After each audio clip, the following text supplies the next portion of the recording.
YS Jaganmohan Reddy గారు ప్రజల వద్దకే ప్రజా పంపిణీ వ్యవస్థ రేషన్ ఇచ్చే విధానాన్ని ప్రవేశపెట్టినప్పుడు అందరి మన్ననలు పొందడం జరిగింది.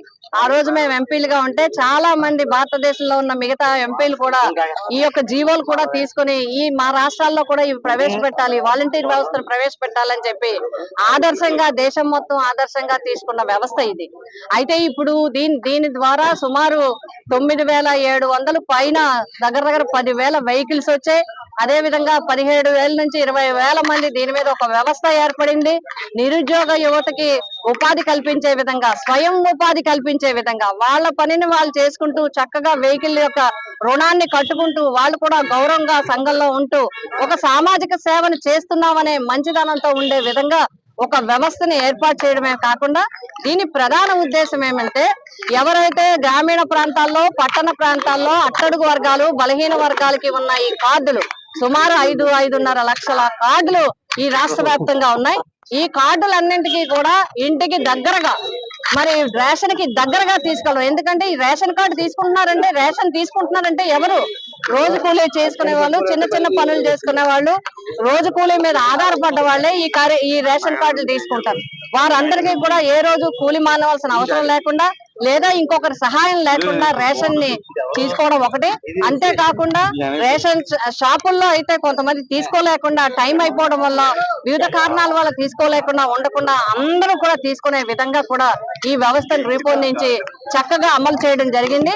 ఇప్పుడు హఠాత్తుగా దీని మీద కొన్ని కారణాలు చూపించి ఎక్కడో 30% తప్పు జరిగిందని అంటే గవర్నమెంట్ చెప్తున్నారు. మరి అది ఎంతవరకు నిజమో లేదా పేపర్ లో వార్తలు మాకు తెలియదు, కానీ నేను ఒక చోట చదివాను 30%. అంటే ఒకవేళ 30% చెప్తే మీరు అసలు రాష్ట్ర వ్యాప్తంగా ఎన్ని కేసులు పెట్టారు, ఎంతమంది మీద మీరు చర్యలు తీసుకున్నారు, ఎక్కడైనా ఈ వెహికల్స్ ద్వారా తప్పు జరిగిందని మీకు ఏదైనా నోటీస్ లో ఉందా? ఇవేమీ లేకుండా కారణాలు చూపించడం. ఒకవేళ మీదే కరెక్ట్ అయితే తప్పించంటే ఖచ్చితంగా ఇవన్నీ కూడా బయట పెట్టాల్సిన అవసరం ఉంది. ఒకవేళ లేదు అనుకుంటే 70% యాక్సెప్ట్ చేశారు. ఇందులో 70% మోర్ దాన్ 50, 60, 70% దీంట్లో మంచి జరుగుతున్నప్పుడు మీరు దీన్ని కొనసాగించాల్సిన బాధ్యత ఉంది. కేవలం ఇది జగన్మోహన్ రెడ్డి గారు ప్రవేశపెట్టిన పథకం అని ప్రజలకి రేషన్ ని దూరం చేయకండి, రేషన్ పంపిణీ వ్యవస్థను దూరం చేయకండి. దీని మీద ఆధారపడ్డ యువకుల కుటుంబాలు, వారి అసిస్టెంట్ల కుటుంబాలు అందరూ కలిసి ఇన్ని వేల మంది ఏం చేయాలి ఆలోచించాల్సిన అవసరం ఉంది. ఒక కొత్త పథకం ప్రవేశపెట్టినప్పుడు, ఉన్న పథకం తీసేటప్పుడు ఈ వ్యవస్థ మీద ఆధారపడ్డ వాళ్ళని ఏం చేయాలి, వారి జీవితాలు ఏం కావాలి, ఆ వ్యవస్థ ఏం కావాలి అనేది, ఇన్ని వేల వెహికల్స్ ఏం చేయాలి, ఇప్పుడు ఒక్కొక్క వాళ్ళు వెహికల్ పెట్టుకుని ఏం చేయాలి, ఒక్కసారిగా ఉపాధి కోల్పోతే ఆ కుటుంబాలు ఏమవుతాయి అనేది కూడా ఆలోచించాల్సిన అవసరం ఉంది. వరద వచ్చిన తర్వాత ప్రజలకి చేరువుగా ప్రతిదీ నేరుగా మందులు కావచ్చు, రేషన్ కావచ్చు, లేకపోతే ఇతర పంపిణీలు కావచ్చు, లేదా కొంతమంది మనుషులు అధికారులు వెళ్ళడానికి కావచ్చు, ఈ వెహికల్స్ అన్ని చాలా బాగా ఉపయోగపడ్డాయి. నిజంగా ఇన్ని వేల వెహికల్స్ ఉండడం వల్లే మేము ఈ వ్యవస్థని చక్కగా నడిపించగలిగామని ఎంతో మంది ఆఫీసర్లు కూడా తమ అభిప్రాయాన్ని వ్యక్తం చేయడం జరిగింది.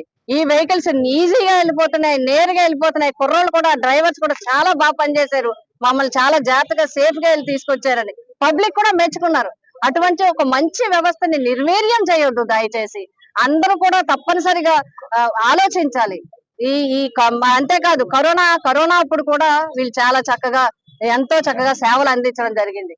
అదే విధంగా ఇంకే కష్టం వచ్చినా సరే ఈ వెహికల్స్ మనకి ప్రభుత్వం చేతిలో ఈ వెహికల్స్ ఉండడం వల్ల అనేక రకాలుగా ఈ వ్యవస్థ కూడా బాగా ఉపయోగపడుతుంది.